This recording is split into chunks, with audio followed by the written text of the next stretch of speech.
Talking about the Ukrainian crisis, it's been over 1.5 months since the war broke out in Ukraine, and yet there are no signs of truce anytime soon. Russian forces continue to bomb Ukrainian cities and attack civilian areas. The Russian Ministry of Defense has now claimed to have destroyed 86 military sites in Ukraine. A missile attack has also taken place in Dnipro airport.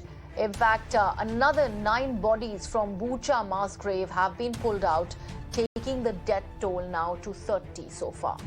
Meanwhile, Russian military units supported by tanks continue their advances on residential areas in Mariupol, strategic port city in east of Ukraine.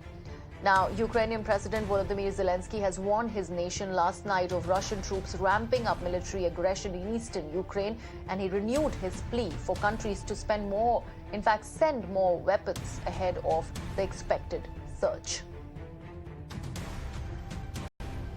Російські війська перейдуть до ще більш масштабних дій на сході нашої держави, можуть використовувати проти нас ще більше ракет, ще більше авіабомб, але ми готуємось до цих їхніх дій. Ми будемо відповідати, будемо ще активніше забезпечувати Україну зброєю.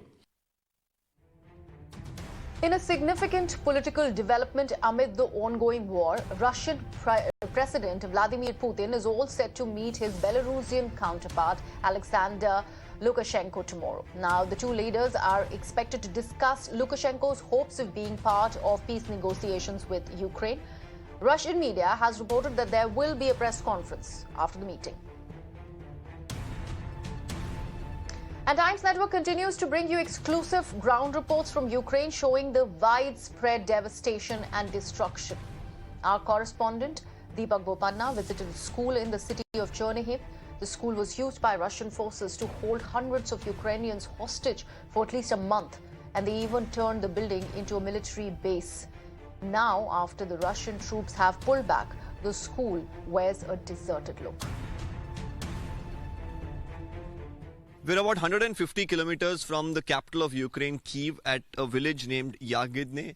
This is very close to Chernihiv, and this particular property that I'm standing on is of a school that is situated in this particular village, and this became a refuge center, a place where the Russian soldiers took base. Over 300 armored vehicles were stationed in this particular village, and many of them around this school property in itself, and you can see the kind of devastation that they have left behind. Most of the residential houses here completely destroyed.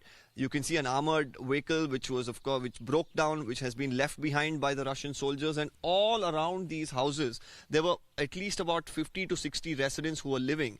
But unfortunately for them, it was a nightmare for about 30 days. While they were here, they were forced to sit inside the shelter of this particular school we are standing at. You can see the school, of course, has taken extensive damage.